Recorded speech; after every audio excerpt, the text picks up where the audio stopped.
ஏற்கனவே நடந்த மாரி உங்களுக்கு தோணுதா?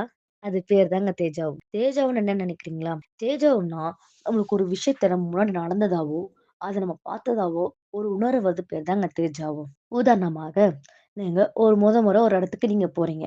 நீங்க அந்த போற இடத்துல ஒரு சில காட்சிகள நீங்க பார்க்குறீங்க. அந்த காட்சிகள நீங்க பார்க்குறப்போ, அது உங்களுக்கு முன்னாடியே பார்த்ததாவோ, நீங்க ஆல்ரெடி அந்த இடத்துக்கு போனதாவும் உங்களுக்கு ஒரு விஷுவல் வரும் பார்த்தீங்களா? அது பேர் தாங்க தேஜாவு. ஏன் தேஜாவு வருதுன்னு தெரியுமா? ஏன் நடக்குதுன்னு மட்டும் தெரியணுமா? நம்ம மூளையில ஒரு நினைவு பகுதின்னு ஒண்ணு இருக்குங்க. அது ஒரு ஒரு நிமிஷத்துக்கு, ஒரு செகண்ட்ல ஒரு குழப்பம் அடையுங்க. ஏன்னா, ஒரு புதிய நினைவ பதிவு பண்றப்போ, சில ஒரு அட்ராக்ஷன், ஃபிராக்ஷன்ஸ் மாரி ஒரு செகண்ட் விஷுவல் ஒரு செகண்ட்ஸ்ல இந்த மாரி நடக்குங்க. ஏன்னா, அது ஏற்கனவே நடந்தது போல ஒரு உணர்வு நம்மளுக்கு தருதுங்க. அப்போ அதிகமா தேஜாவும் வர ஆரம்பிக்கும். இது எப்போலாம் வரும்னு தெரியுமா? நம்ம சோர்வா இருக்கிறப்போ, நம்ம ஸ்ட்ரெஸ்ஸா இருக்கிறப்போ, நம்ம அதிகமா ஏதாச்சும் ஒரு விஷயத்த பத்தி யோசிக்கிறப்போ தாங்க இந்த மாரி நெறைய வரும்.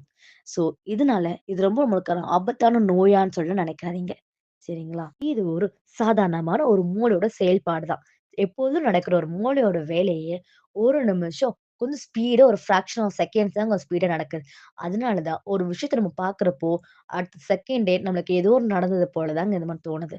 ஸோ, இத பத்தி எதுவும் நீங்க பயப்பட வேண்டாம். அடுத்த முறை இது போல வந்தா, இது தேஜாவோட வேலை தான் சொல்லி நெனச்சுக்கோங்க. ஸோ, உங்க மூளை ரொம்ப வேலை பண்ணுதுன்னு நெனச்சுக்கோங்க.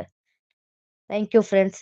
இந்த ஸ்டோரி உங்களுக்கு புடிச்சிருந்தா லைக் பண்ணுங்க, சப்ஸ்கிரைப் பண்ணுங்க, கமெண்ட் பண்ணுங்க. அதுக்கப்புறம் உங்களுக்கு வந்த தேஜு அனுபவம் பத்தி எங்களுக்கு சொல்லுங்க.